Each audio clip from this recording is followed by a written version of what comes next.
오늘 함께 보실 말씀은 열왕기하 20장 1절부터 11절까지 말씀입니다.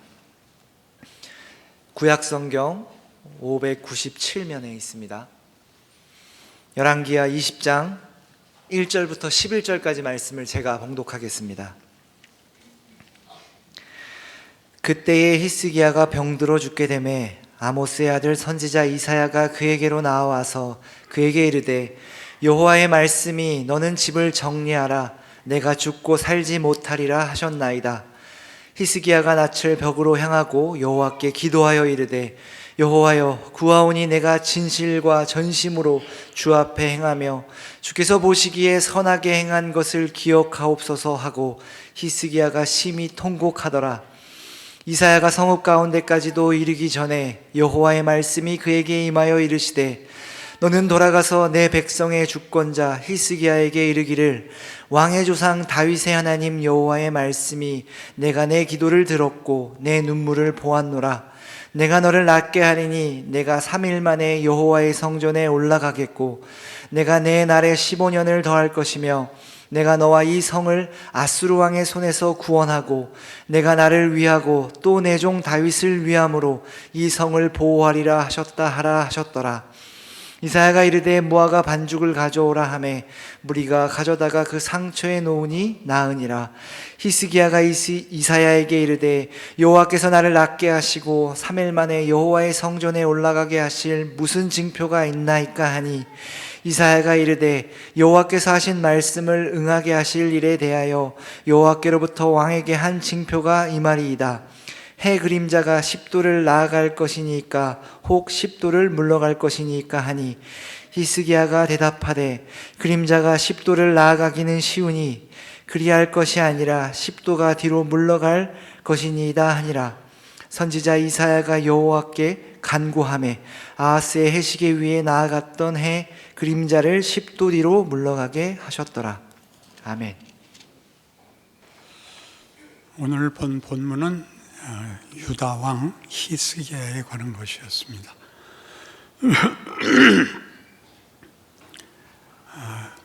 북왕조 이스라엘은 그 왕 중에 아무도 신앙을 지킨 왕이 없는데 반해서 남왕국 유다에는 제법 여러 왕이 등장했는데 그 중에서 대표적인 신앙인이 히스기야와 요시야입니다. 그래서 제가 18장 5절 이하를 제가 읽어 드릴 텐데 히스기야가 이스라엘 하나님 여호와를 의지하였는데 그의 전후 유다 여러 왕 중에 그러한 자가 없었으니 곧 그가 여호와께 연합하여 그에게서 떠나지 아니하고 여호와께서 모세에게 명령하신 계명을 지켰더라. 여호와께서 그와 함께 하심에 그가 어디로 가든지 형통하였더라. 저가 아수르 왕을 배반하고 섬기지 아니하였고 그가 블레셋 사람들을 쳐서 가사와 그 사방에 이르고 망대에서부터 견고한 성까지 이르렀더라. 이게 이제 히스기야 왕에 대한 평입니다. 전무후무한 신앙의 모범인 왕이었다. 그리고 아수르를 물리치고 블레셋을 물리쳤다 이렇게 나오는데 당시 역사적 배경은 이 히스기야 왕 때 북왕조 이스라엘이 아수르에 망합니다. 그리고 유다에도 이제 여러 번 쳐들어오게 되는데 그런 상황에서 여호와를 의지하여 아수르를 물리치고 또 전무후무한 신앙의 모범이 되는 왕으로 살았다. 그 뒤에는 이제 아수르가 쳐들어와서 아주 구군이 걸린 위기에 히스기야가 하나님 앞에 기도하여 하나님이 천군을 보내서 어떻게 아수르군을 진멸하고 나라를 구했는가 하는 얘기와 오늘 본 본문같이 그가 병이 들어 죽게 되었을 때 하나님께 울며 기도하였고 그 기도의 응답을 받아서 15년을 더 살게 되었다 하는 얘기가 오늘의 본문이었습니다. 근데 너무 길어서 본문을 다 읽지 못했는데 병이 나은 얘기와 겹쳐서 히스기야가 병중에 있다가 살아났다라는 걸 알게 된 바벨론 왕이 사자를 보냅니다. 그러니까 당신은 아직 아수르가 강건하고 바벨론은 신흥 국가인데 이제 유다 왕과 친밀한 국제 교류를 가짐으로써 아수르를 대적하기 위하여 그리한 셈이죠. 그 사자 앞에 히스기야가 묘하게도 이제 자랑을 합니다. 국고를 다 보여주죠. 보물 창고도 보여주고 궁중의 화려함도 다 보여줘서 말하자면 히스기야가 다스리고 있는 유다라는 나라가 힘이 있는 나라다 하는 것을 보였습니다. 그러자 하나님이 선지자를 보내서 네가 나를 의지하지 않고 네 힘을 의지하여 적국에 자랑한 그대로 네가 보여준 모든 것이 네가 보여준 그 바벨론에게 수탈당하고 빼앗기고 너희 후손들이 그의 종으로 잡혀갈 거다라는 큰 경고를 저주를 받게 됩니다. 그런데 묘하게 20장 19절 말씀을 제가 읽어드릴게요. 히스기야가 이사야에게 이르되 당신이 전한 바 여호와의 말씀이 선하니이다 하고 또 이르되 만일 내가 사는 날에 태평과 진실이 있을진데 어찌 선하지 아니하리요 하니라. 그러니까 이 말은 여러분 조금만 생각해 보시면 나라가 망하고 적국의 포로로 다 잡혀간다 할지라도 내 평생 편하면 됐지 뭘 더 이상 제가 책임을 지겠습니까? 라는 매우 비겁한 말로 들립니다. 그러니까 아까 본 18장에서 본 바와 같이 히스기야가 어떻게 전무후무한 신앙의 모범적인 왕이었는가라는 칭송에 비해서 그가 자기 후손들과 또 자기가 왕으로 있는 나라의 운명에 대해서 이토록 무책임한 나 하나 편하면 됐지요 라고 하는지를 우리는 놀라게 됩니다. 그런데 같은 일이 요시야에게도 일어나서 열왕기하 23장을 찾으시면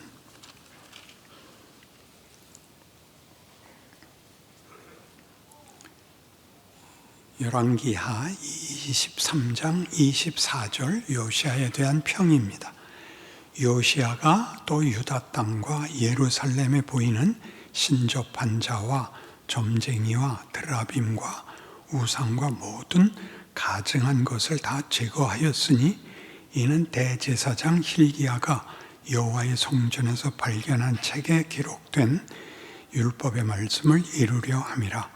요시야와 같이 마음을 다하며 뜻을 다하며 힘을 다하여 모세의 모든 율법을 따라 여호와께로 돌이킨 왕은 요시야 전에도 없었고 후에도 그와 같은 자가 없었더라. 전무후무한 두 번째 왕입니다. 그런데 조금 내려가서 28절 요시야의 남은 사적과 행한 모든 일은 유다 왕 역대 지략에 기록되지 아니하였느냐. 요시야 당시에 애굽의 왕 바로 느고가 아수르 왕을 치고자 하여 유브라데 강으로 올라가므로 요시야 왕이 맞서 나갔더니 애굽 왕이 요시야를 무기토에서 만났을 때 죽인지라. 신복들이 그의 시체를 병거에 싣고 무기토에서 예루살렘으로 돌아와 그의 무덤에 장사하니 백성들이 요시야의 아들 여호아스를 데려다가 그에게 기름을 붓고 그의 아버지를 대신하여 왕으로 삼았더라 라는 놀라운 기록이 남습니다. 무기토에서 애굽 왕 바로 느고를 저지하려 했던 것은 요시야라는 유다 왕의 당시 국력으로는 엄두를 낼 수 없는 일이었는데 그가 그 용기를 낸 이유는 종교개혁을 철저히 하여 성전을 수리하고 율법책을 정확히 모든 백성들에게 가르치고 절기를 지키고 한 모든 종교적 행위를 완벽하게 개혁했기 때문에 가진 자신감이었던 것입니다. 그러니까 앞에서 히스기야의 예를 보면 그가 전무후무한 신앙의 모범이었지만 그래서 결국 가졌던 소원은 내 평생 고생 안 하면 된다였고, 요시아의 경우에서 보자면 하나님 앞에 진심을 바쳐서 권력을 가져 내가 남 아래 붙잡힌 것이 아니라 내가 모두를 통치하는, 즉 모든 문제를 해결할 수 있는 권력을 가지면 된다라는데 급급했다라고 구약 성경이 증언하고 있는 것입니다.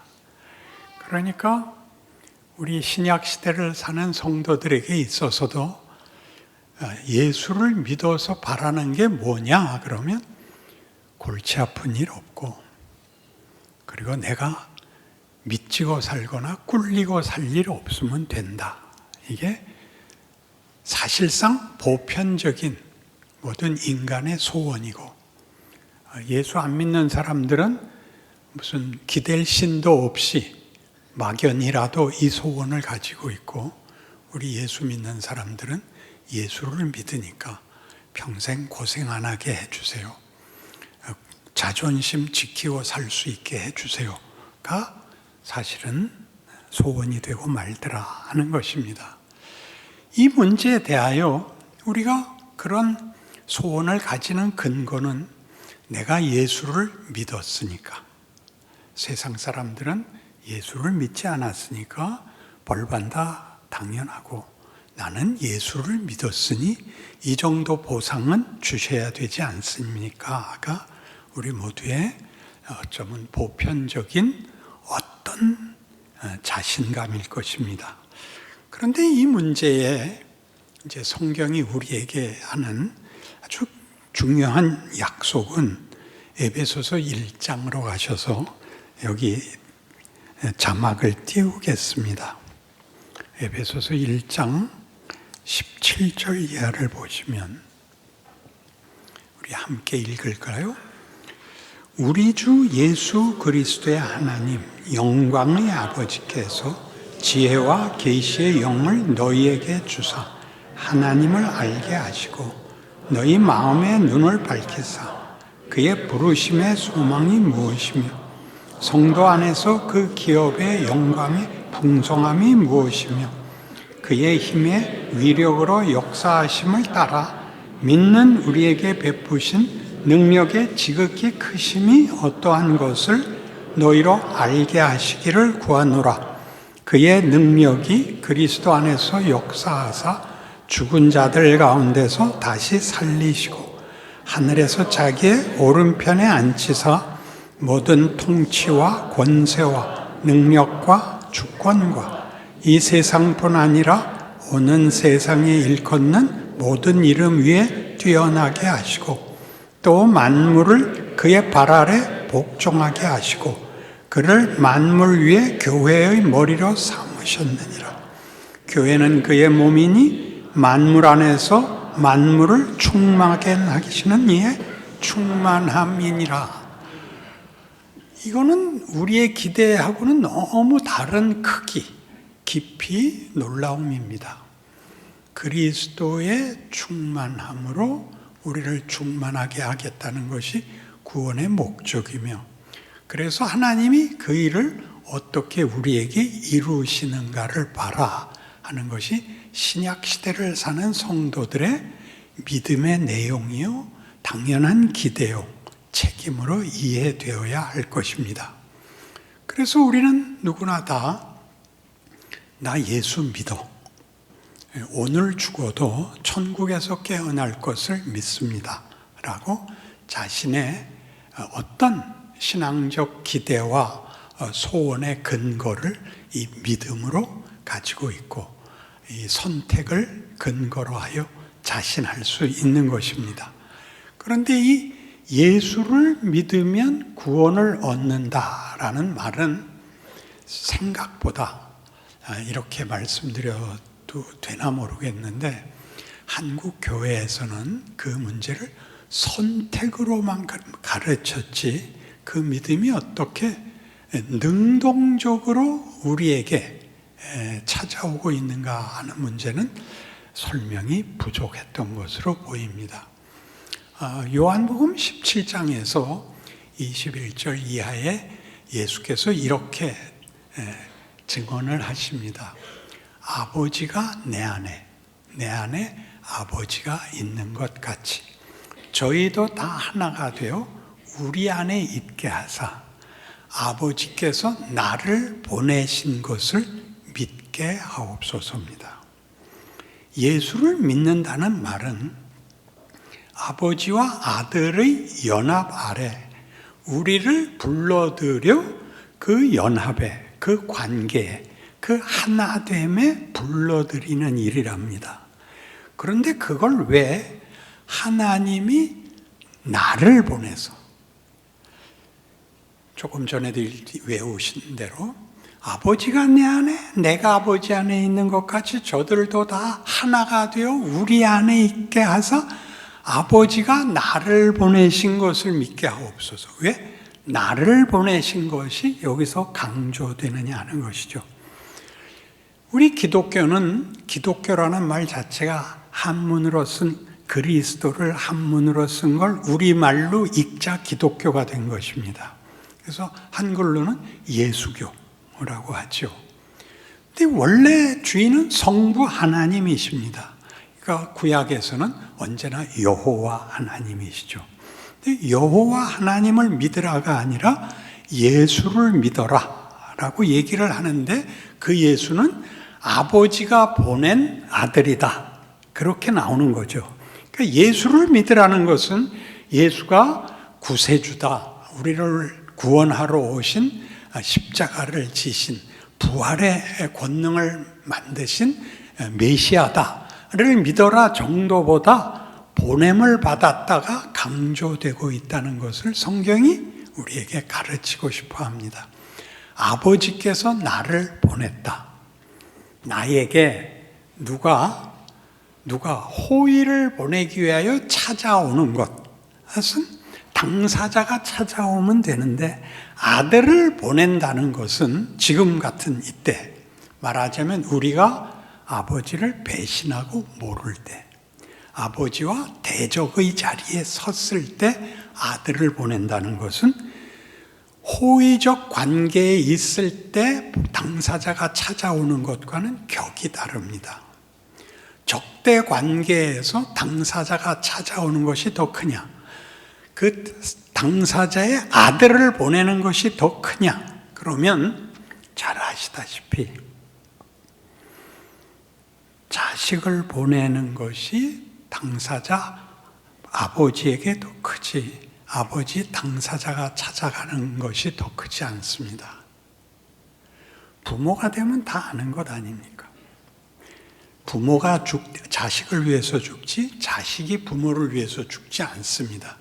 그런 관계, 나를 위하여 하나님이 찾아오셨다가 하나님이 찾아오는 것이 아니라 그 아들을 보내어 날 찾아오셨는데 어떻게 될 걸 알고도 찾아오셨냐면 우리가 그를 영접하지 않고 십자가에 못 박을 것인데도 그 아들을 보냈다. 자기 자식이 죽는 걸 보아야 되는 자리에 아들을 보냈다라는 것이 갖는 그 아버지의 진심이라는 것이 얼마나 크냐. 그러니까 예수를 믿으라라고 얘기할 때는 이 예수를 믿는 것이 믿었다 안 믿었다의 선택의 문제만이 아니라 하나님이 나를 구원하고 내 편을 들기 위하여 아들을 보냈다는 사실을 알아들어라. 그런 뜻이 되는 것입니다.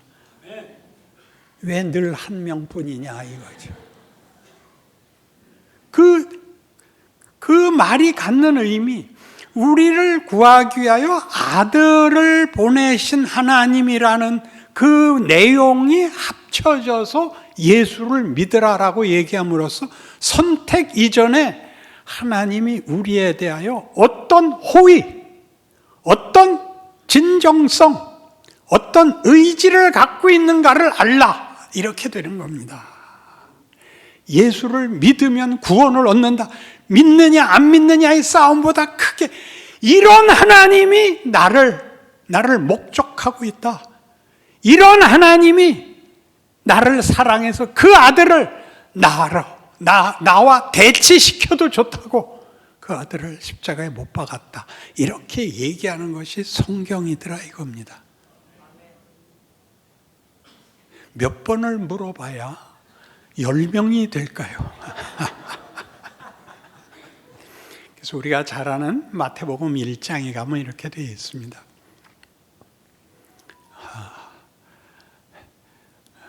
복음에는 하나님의 의가 나타나서 믿음으로 믿음에 이르게 하나니 기록된 바 의는 믿음으로 말미암아 살리라 함과 같음이라.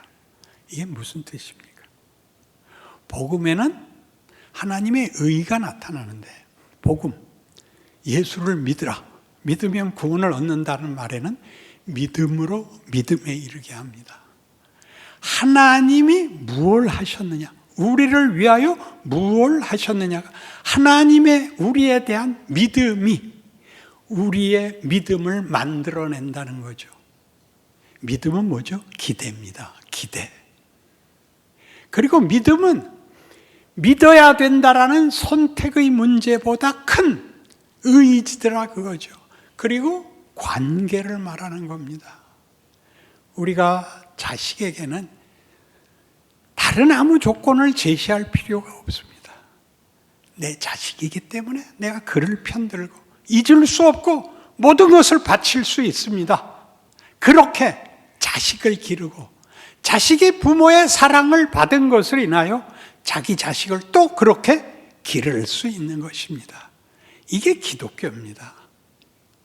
그러니 여러분이 이 로마서를 시작하면서 사도 바울이 이렇게 시작하죠. 내가 복음을 부끄러워하지 아니하노니 이는 모든 믿는 자에게 구원을 주시는 하나님의 권능이 됨이라. 능력이 됨이라. 하나님의 능력은 뭐죠? 그의 사랑을, 상대방을 만족시키고 그의 사랑을, 그의 영광을 그가 부른 모든 영혼들에게 영광이 되고 자랑이 되게 하여서만 만족하시는 하나님으로서 우리를 부르고 있다. 그렇게 얘기하는 것이 기독교인 것입니다. 예수를 믿으라는 말입니다.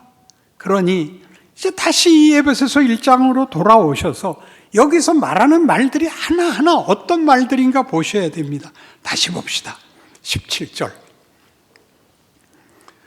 우리 주 예수 그리스도의 하나님, 영광의 아버지께서 지혜와 계시의 영을 너희에게 주사 하나님을 알게 하시고 믿으면 복받고 천국 간다 정도가 아니라 아버지가 누군가, 하나님이 어떤 분인가, 나에 대해서 누군가를 알게 하시고 마음의 눈을 밝히사 그의 부르심의 소망, 왜 구원을 베푸시려고 하는가, 지옥 가지 말고 천국 와라 정도가 아니라 천지를 지으신 하나님이, 우리를 그의 형상대로 지으신 하나님이 그 부모의 마음으로 우리를 소원하고 있고 우리를 사랑하고 있고 우리를 붙잡고 늘어지고 있다. 제발 좀 깨우쳐라. 철들어라. 따라와라.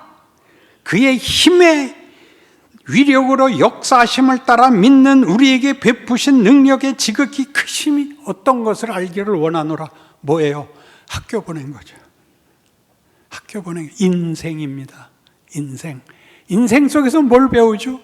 하나님 없는 인생이 뭐가 되는가를 실컷 보는 게 현실입니다. 생존 경쟁 외에 아무것도 없습니다. 심지어 히스기야마저도 뭐라고 말을 했다고요? 내 일생 하나 편하면 됩니다. 세상은 그 이상의 기대를 할 수가 없습니다. 우리만이 하는 겁니다. 천국을 간다는 것은 벌받을 자리에서 낙원에 가는 정도가 아니라 우리의 상상을 넘는 영광의 자리, 우리의 지금의 존재와는 비교할 수 없는 명예로운 존재의 자리, 위대함으로 우리가 놀랄 자리에 우리가 가게 되는 것입니다. 장소와 환경이 아니라 우리라는 존재의 변화를, 그리스도의 변화같이 우리가 변화된 창조의 진정한 영광을 누리는 자리로 우리를 부르고 있습니다. 그러니 다시 한번 여러분 잘 외우는 이 성경을 음미해 보십시오. 요한복음 3장 16절입니다. 다 같이 외우시죠. 하나님이 세상을 이처럼 사랑하사 독생자를 주셨으니 이는 저를 믿는 자마다 멸망치 않고 영생을 얻게 하려 하심이라. 잘 보세요. 하나님이 세상을 사랑하는데 그때 세상이 뭐죠? 다 죄인들만 있는 세상입니다.